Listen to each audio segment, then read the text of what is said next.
This week on Quadriga, Merkel's challenger, a fresh wind for Europe? Peer Steinbrück has been chosen as the Social Democrats' candidate for the post of German Chancellor in next autumn's election. Few in his party can boast the same credentials when it comes to knowledge of international finance. That could be essential with the euro crisis still in full swing. Chancellor Angela Merkel's coalition of the conservative CDU and business-friendly FDP is sliding in the polls. But Merkel still enjoys widespread personal popularity among voters. Part of Steinbrück's campaign strategy will be securing support of both disaffected conservative voters and the left wing of his own party. Many of them don't trust his track record on social economic issues. So can Steinbrück beat Angela Merkel? And what would his economic policies mean for Europe? Your host this week, Ali Aslan. Hello and welcome to Quadriga. Germans will head to the polls 12 months from now in a very decisive election, not just for Germany, but also Europe, the future of Europe. Chancellor Merkel finally knows whom she will be up against, and the question is if Peer Steinbrück has what it takes to take Europe into the next level. And to discuss this, I am joined by three experts who have been following this campaign very closely. Welcome to Hans Monath, who is the political correspondent for the German daily Tagesspiegel. Hello. Ulrike Winkelmann writes for the German daily Die Taz, where she's the chief editor for domestic politics. And Laura Lucchini is the Germany correspondent for the Italian daily news, L'Unità. Thank you all for being here. Hans Monath, Chancellor Merkel finally knows who her opponent will be for the next election in October 2013. Do you think that Peer Steinbrück was the candidate that she feared the most? Yes, I think that's exactly what she feared, because there were two other candidates, party chief Sigmar Gabriel and the leader of the parliamentary group of the Social Democrats in the Bundestag, Frank-Walter Steinmeier, and they both quit. And I think Steinbrück has the guts to make up this campaign. As you know, in the polls, there's a big distance and Merkel is in the front. But he's a very aggressive, rough-edged campaigner, and he has very interesting themes and a very interesting program concerning also the euro crisis. And Ulrike Winkelmann, would you agree that of all the opponents she could have faced, Peer Steinbrück is the most dangerous one to her? Yes, obviously. And even though I don't like him at all, he has... Oh, speak your mind. He has, say, streaks of male chauvinism, which are late 19th century, I would say, and he has strong appeals towards the centrist voters due to a kind of nationalism he's been playing and gambling with, which I don't like, but still he must be the opponent Merkel fears most, because everybody... can see that he's aggressive, that he really speaks his mind, that he has certain characteristics which Merkel does not have, and so he will really be polarizing. He will be mobilizing also his own base, and this is the reason why actually even those people who have had, say, bad experiences with Peer Steinbrück will, I think, agree that he is a good candidate. And Laura Lucchini, this election, the upcoming election, will, perhaps for the first time in German history, Europe will be the central issue of the campaign. So is this choice, Peer Steinbrück, very closely followed and watched by viewers outside as well, by your readers, for instance, in Italy? Yes, of course. I mean, for my readers and for outside from Germany, the central issue, everybody is looking toward Germany because they want to know what to do and what's next with the crisis, and they really hope for a change because they don't like austerity policy from Angela Merkel. But if they hope to have it from Peer Steinbrück, they are wrong. I think that Peer Steinbrück has to choose also other contents for his campaign, because in Germany, the elections are in Germany, they are not in Italy or Spain. And in Germany, people, okay, they agree with the austerity policy, and so they are kind of in the same line as Peer Steinbrück, but they also want to see social proposal. And I don't see right now what has to say Peer Steinbrück on these themes.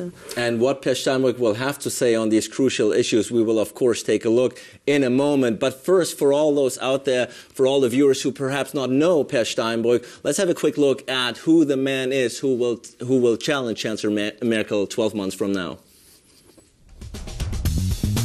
The last public position Steinbrück held was as German finance minister from 2005 to 2009. His time in office in Angela Merkel's grand coalition government of Christian and Social Democrats covered the beginning of the global economic crisis. The collapse of Lehman Brothers in the U.S. sent a shockwave around the world. Merkel and Steinbrück were successful in reassuring German investors' nerves in the wake of the firm's bankruptcy. Before serving as finance minister, Steinbrück became head of the state government of North Rhine-Westphalia. He failed to win re-election to the post. Steinbrück has a reputation for straight talking. That's won him respect. But in the past, he's also provoked both people and parties that he'll need to win over if he's to have a realistic chance of becoming chancellor next year. Well, Hans Monath, do you think that the fact that Peer Steinbrück was finance minister in Germany makes him suitable to become the next chancellor, especially in times of the euro crisis? I think so. As we just heard, Germans trust him for his managing the financial crisis in 2008. Most voters consider him strong in his decisions, strong in his language, even though he deals with complicated topics like financial international structure. He speaks in a way people feel he knows what he's telling them. So I think this credit as a finance minister and his experience in this complicated field are a very good basis for his candidateship. And Ulrike Winkelmann, the fact that he was finance minister and that he worked very closely with Chancellor Merkel, do you think it'll be hard for him now to attack her style, if you want, particularly considering that he worked so closely with her and that they got along by all accounts? Mm-hmm. Well, the spin that he's now trying to establish is that as long as he was finance minister, business was running smoothly. But then Merkel took over by herself, and then chaos and bankruptcy were looming. And I think he'll have a hard time to push this through, since everybody knows that the beginning of the German handling of the crisis was being slow, not trying to really act, and everybody admitted that they were actually driving through fog. Nobody was knowing what came around the next corner, and he was then also very open, admitting this, that you never really knew what the crisis, what would happen next in the crisis.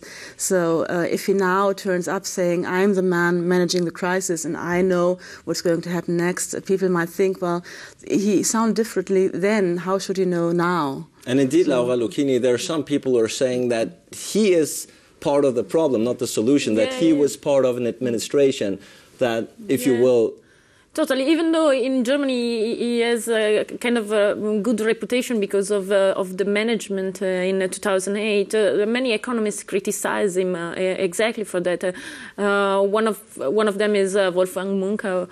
He wrote yesterday a column really interesting, and he appointed exactly Steinbrück as a part of the beginning of the euro crisis, because in 2008 he made, according to Munker, a wrong evaluation of the crisis. By saying that it was just an American problem, and that, and also by this decision, which was made in October 2008, that every country in Europe should defend by themselves their bank system.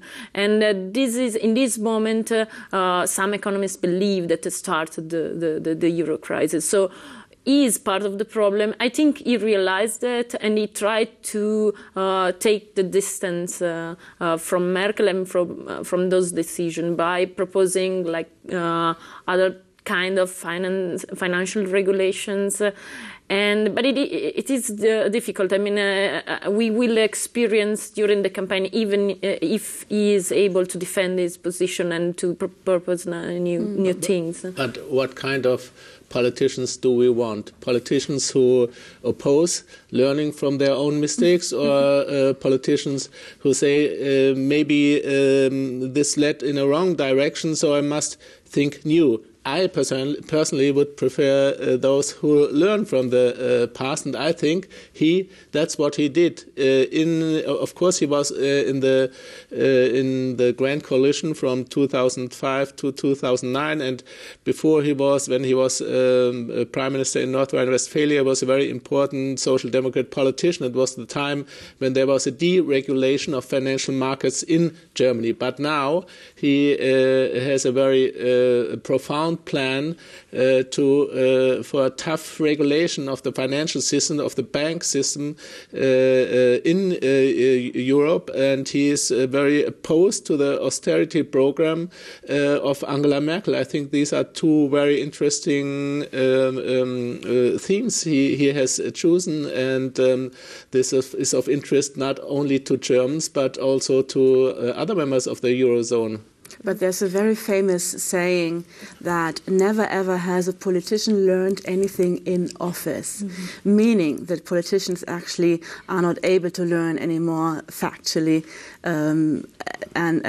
So there are reasonable doubts that Steinbrück has actually learned anything, and there are reasonable people saying that maybe he'll be just a driving, deregulating force again, as he used to be 10 years ago.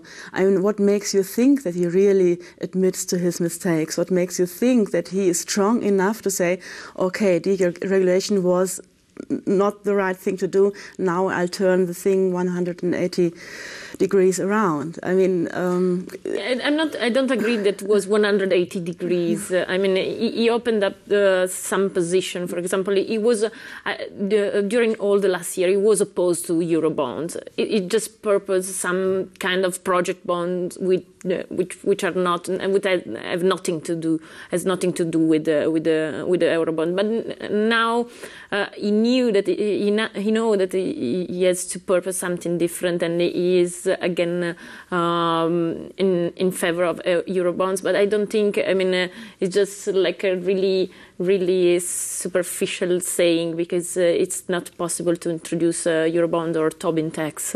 They're just words in a campaign. So would you say it's just a desperate attempt to distance himself and distinguish himself from the Chancellor? They are things that everybody talk about, and you have to decide whether you are against or in favor, and you just have to take a position. But I don't think it's like really a content. The whole landscape has changed since maybe 2008, since 2009, and we must react to this change. And I think that's what he does. For instance, it's not only a German effort he's underway with. The Social Democrats had very close and have very close ties, for instance, to President Hollande in France. They have ties to Italian, to Spanish politicians, to Hollande before and after his election. And that's the way they changed the austerity program of Chancellor Merkel, because the Social Democrats in Germany said, we will vote for the Permanent European Stability Mechanism, ESM, only if you, together with other European countries, will, if you make a public investment program to help poor euro economies. And that's what Merkel had to give to the Social Democrats. And she didn't only give it to the Social Democrats in Germany, but she gave it to all the other countries too. Yes. No, I totally agree, but it's a little bit difficult from outside to understand which are the difference between Merkel, between CDU and SPD. I mean, I'm exaggerating, but just because of the fact that the SPD vote in favor of all Germany. It's another way to understand politics. I could try to explain. I think Steinbrück thinks that a pure austerity program will ruin the economies of Euro countries in crisis. Why? You have to cut the federal budget.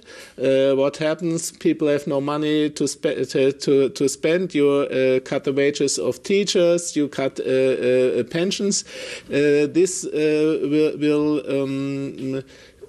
hit the economy, and if the economy is hit, then you will have no taxes. So this is a vicious circle, and he has a plan to help such poor economies. And austerity is not enough, and this is more than Frau Merkel is offering now. Well, yeah, really I'm sorry. I want to get in here, just not to focus too much on a few details, but let's indeed, since we've been talking about the differences between Merkel and Steinbrück, we've already said Laura Lucchini already said that he is for Eurobonds now. He changed his mind. Chancellor Merkel is very much against. Ulrike Winkelmann also on the issue of Greece. Now, Peer Steinbrück is saying Chancellor Merkel is simply not telling the truth. He says we in Germany, we have to help Greece for at least another 7 to 8 years, and that we should give Greece more time to get its economic house in order. What do you make of this? Well, it's a bit more of the truth than Merkel is actually able to tell at the moment, though also Merkel has already admitted that the crisis is obviously going on for much more time. And I think in terms of what happens to Greece, the CDU and SPD are not so far from each other, because the economists always say Greece will have to go its own way, meaning that actually Greece doesn't belong into the EU, so the Eurozone anymore. But SPD and CDU both want to keep Greece inside the euro due to political reasons, and I guess they both have in mind that you can make of Greece something similar of what they made of the GDR, a de-industrialized zone where you simply have to pump some money into, and since Greece only stands for, say, 3% of the common economy, they guess that the German export sector will pay for this, and so this is a kind of gaming of words, saying that I tell the truth, that we will have to pay for Greece since everybody else knows this anyway. And this is a kind of Steinbrück saying that he is the only one telling the truth, and trying to sort of set the spin that he is the one plainly speaking, on all the others are just being populist or lying. But basically they're very close to each other. Of course, I mean, Greece is one of the weaknesses of Angela Merkel. I mean, it has been since the beginning, and it is exactly the moment. I mean, Peer Steinbrück left the government months before the Greece crisis began, and so he can play on this issue. That's like will be a really important issue in the campaign, I think. And I mean, since you both argued over austerity measures that Chancellor Merkel put in place, and indeed, I see that there's a difference about austerity between Peer Steinbrück and Angela Merkel. Of course, there is, and zum Glück, they wouldn't say in Germany for luck. But it's difficult to understand from outside sometimes while they agree on some points, why their receipts are not totally different, and that's what I was saying. And Hans Monath, I think it's fair to say that the insistence on Chancellor Merkel on fiscal discipline has made her rather unpopular in some countries within the EU. The image of Germany perhaps has even been tarnished in the process of saying, here comes Germany again. Do you think that Peer Steinbrück, who's not very known to be diplomatic as well, do you think he might be able to, if you will, improve Germany's image abroad? Not by his personality, not by his grim face. I can picture his head on Italian, Spanish magazines with headlines, now comes here the Prussian discipline master or something like that. But maybe with his politics, as I pointed out, if you're against pure austerity politic, then you need partners to build up something different. And the Social Democrats they proved in pushing for this public investment program that they have ideas how to build up such countries. I think they would invite leaders from Spain, France, Italy, Greek, and try to build up a public investment program, electricity, solar industry, something like that could help boost the economy again. And Ulrike Winkelmann, there are also some people who are saying that it was really Peer Steinbrück who, if you will, deregulated the financial markets in Germany, who made it much easier for the hedge funds to come in and operate within Germany. Would you agree with that? Yes, he and his very famous secretary Asmussen, who has also very high-ranking other jobs now, and they were the ones telling everyone that deregulation was necessary, absolutely necessary, and they were the ones also trying to force the ties with the management of the banks, and they were the ones dealing with people now also profiting from the crisis. So I really have my doubts that that Steinbrück will convince everyone of his good intentions, actually. But you're right in saying that the weather has changed, the climate has changed, and being opportunistic as they are, they might think, okay, now it is another time, and we have to stop the gambling. But well, we all looked into the abyss. Yes. Then maybe this changes your mind if you're finance minister. Well, but what I'm saying is that as much as Angela Merkel was driven by circumstances, also Steinbrück will be very much driven by circumstances. And I do not trust that much in his great ability of seeing through the financial markets and so on and so on. I rather trust in his ability of adopting and applying to circumstances. And this doesn't make me so much easier than I've been so far. There's a big risk on the domestic front in his campaign for Steinbrück and the Social Democrats with this policy, because if the voters of the Social Democrats think, they will give away German money for the debts of foreigners, I don't think they will make their vote at the SPD for the Social Democrats. So this will be very hard to communicate. Maybe with his standing as a tough-edged politician, he can convince people, I'm not a wimp giving away German money. It's for your own sake, because if the others fail, we will fail too. But it's a very complicated argumentation. Yeah, it's a problematic message to say we will have to pay one way or the other. And but this is exactly what the worldwide economist scene says. Germany will have to pay one way or the other. It's just a question of how much. Yeah, but I still have, I think German, they still have this image of 2008 of Peer Steinbrück saying your savings are safe. And that is the image that made him popular, and it is the image he would use for the campaign. He won't say we won't have to pay, he won't say your savings are safe. Well, there will have to be a line. Then, 2008, they said your savings are safe until a certain limit. And it was, funnily enough, Merkel who the saying was sort of accounted to, and not Steinbrück so much, even though he was responsible for it. But there must be a way of telling this message to the German people, and at the same time announcing, for example, higher taxes for the rich, announcing domestic measures in order to give the feeling of a fair redistribution of wealth, and maybe then it works. But it won't work without trying to redistribute the enormous prosperity in Germany.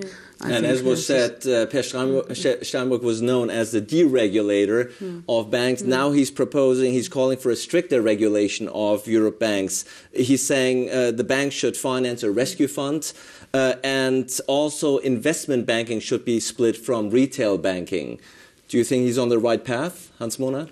I think so, because if you look at the international scene, you see there's a banking commission of the European Commission which came up with a very similar paper these days. If you look in the United States, if you look in the United Kingdom, we have commissions working on the regulation of banks, which are on some parts even harsher than this proposal.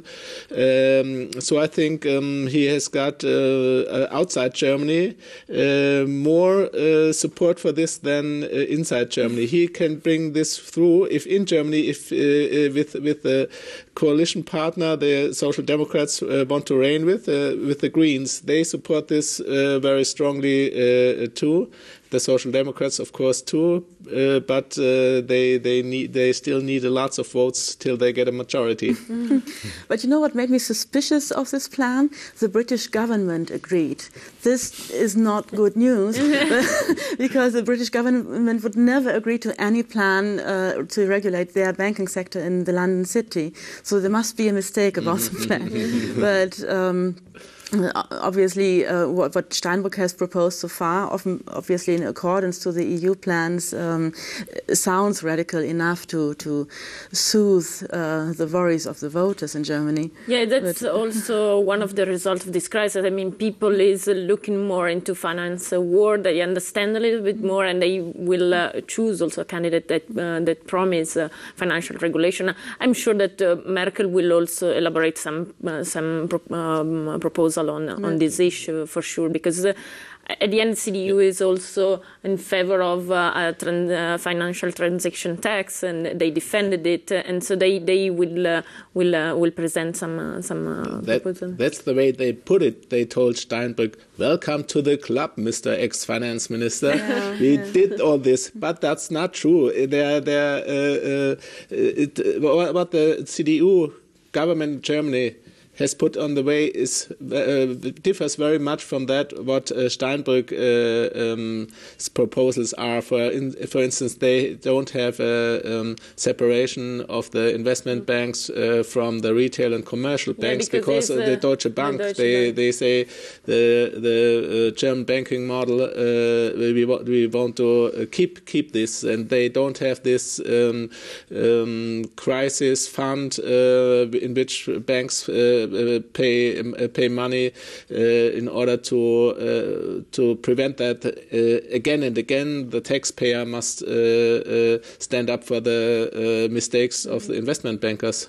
And Ulrike, Winkelmann, Peer Steinbrück's biggest challenge might not even to beat Chancellor Merkel, but to win over his own party in the meantime. He's very appealing to centrist voters, but the left wing of the Social Democratic Party views him rather with skepticism. They view him as too conservative. Do you think he will be able to win over the hearts and minds of his own party? I'm afraid he won't, but it won't matter, because the left wing doesn't matter in the Social Democratic Party. But, there are always some representatives of what is called the left wing of the Social Democratic Party, but this wing has never been weaker than now. They've got very not very articulate speakers, maybe put it this way, and they don't have leading figures. They have only a very small base in the fraction in the Bundestag. So maybe they represented part of the party base, but not in the Bundestag. So I would say don't overestimate their might and power. But at the same time, Steinbrück is also acknowledged by them to be a strong figure in the election campaign.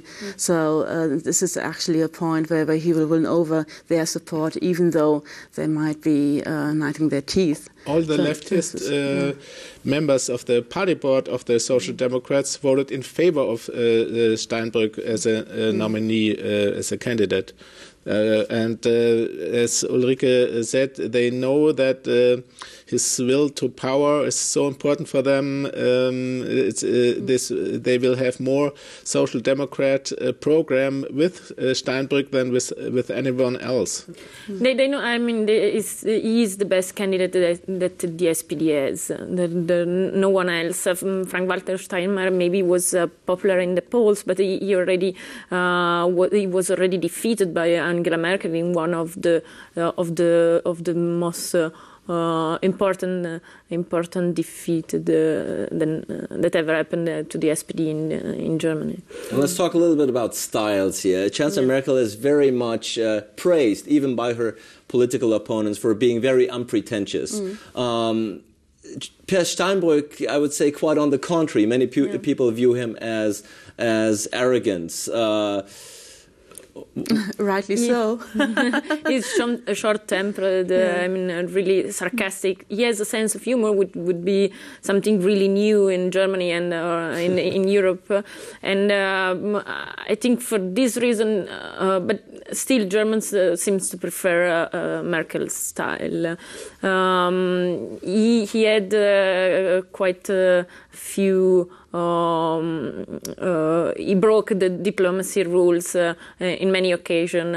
Also in Switzerland, for example, when he compared Switzerland to Burkina Faso, and then when he compared European leaders to lemmings, these kind of rodents that are famous to commit suicide altogether. And then he's famous for these things. And Schäuble once said he should learn some manners, but maybe not. Maybe is the way should also this is the fresh air in Germany, because he's at the end an old-fashioned politician, but just for the style, he represents some fresh air.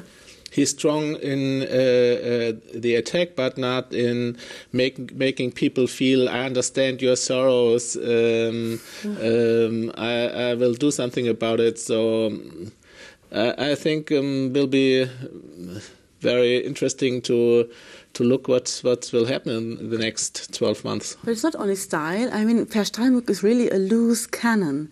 He is not only short-tempered, he is someone who has a behavior which is actually sometimes not due to a politician. And the Frankfurter Allgemeine Zeitung, a very strong conservative newspaper in Germany, they had their report asking, is this man able to control himself?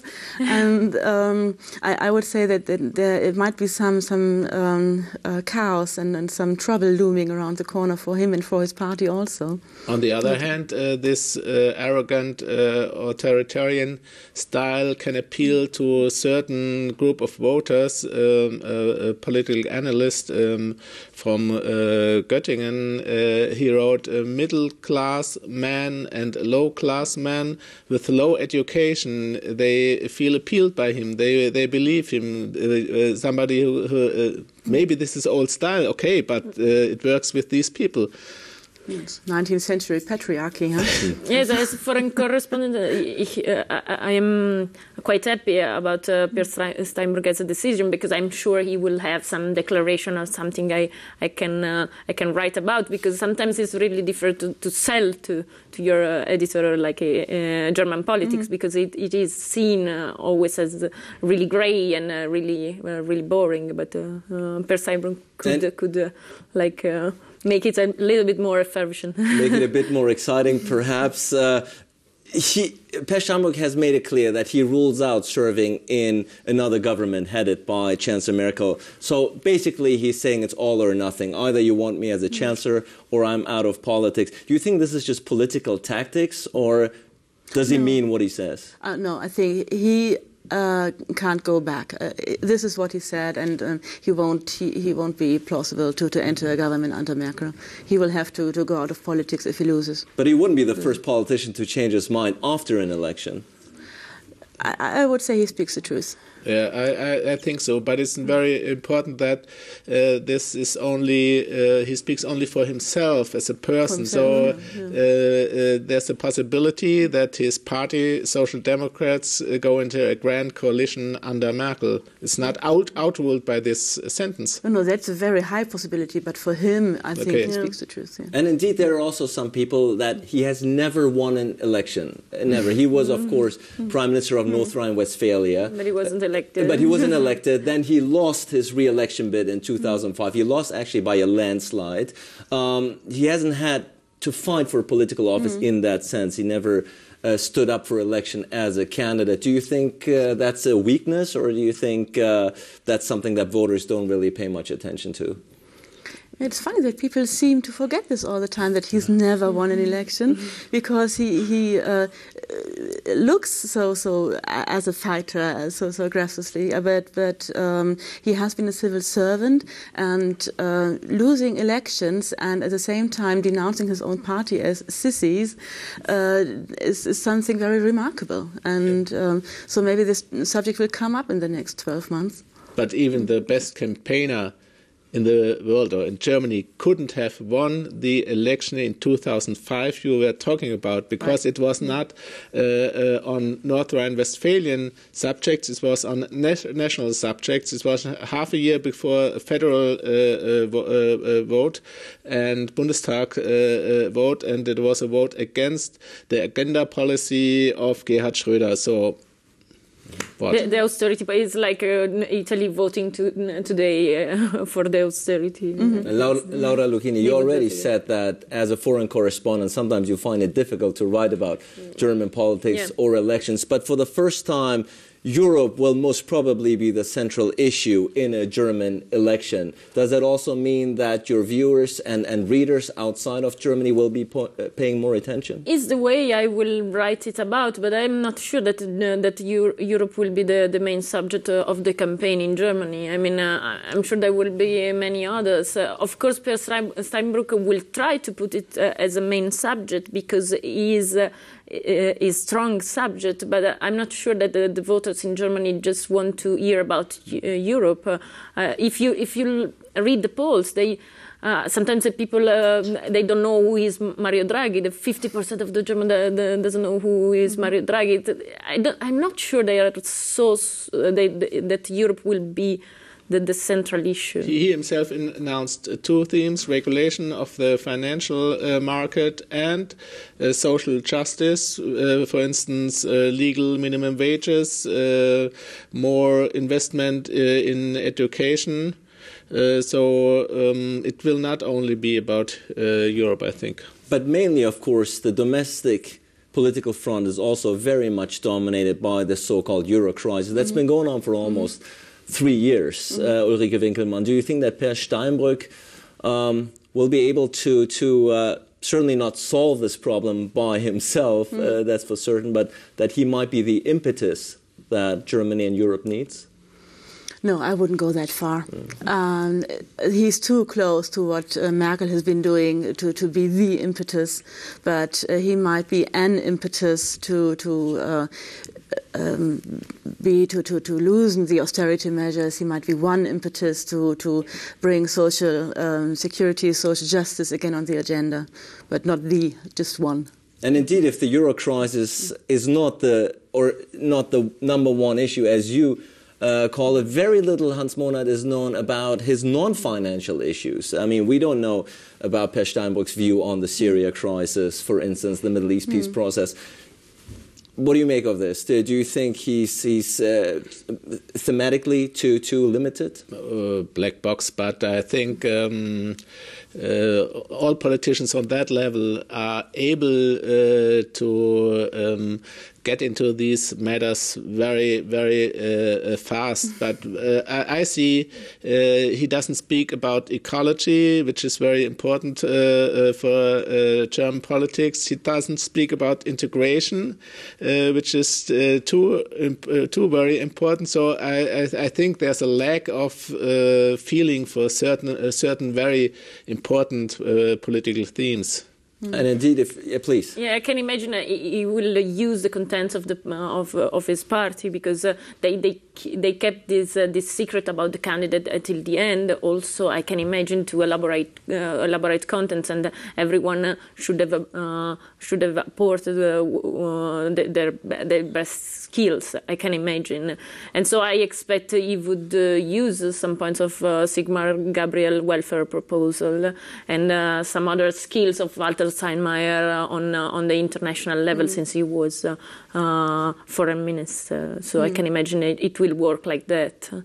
And indeed, Hans Monath has already brought it up, Ulrike Winkelmann. He's lagging behind in the opinion polls. Now, obviously, 12 months is a very long time in politics. Does he need to be concerned at this point that he's so far behind Chancellor Merkel? Yes, 10 points is a lot. 12 months before an election, 10 points is a lot.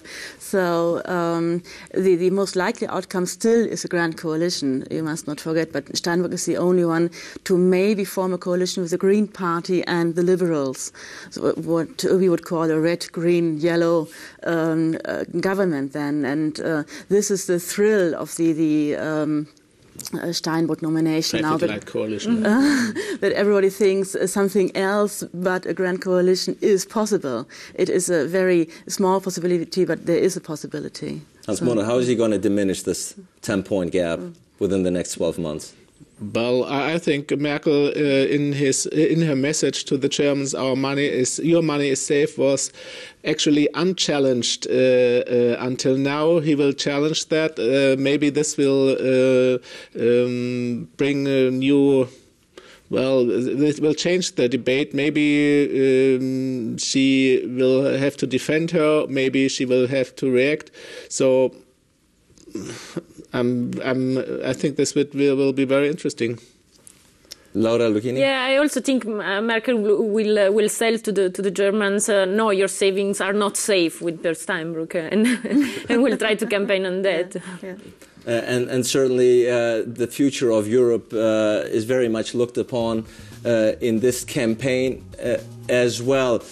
Well, Laura Lucchini seems to think we're up for a very exciting, by German standards, very exciting German election campaign within the next 12 months. I want to thank my guests for a very spirited discussion. And of course, we will continue to follow this campaign very closely. I want to thank my guests out there for tuning in and look forward to seeing you again next week for a new edition of Quadriga.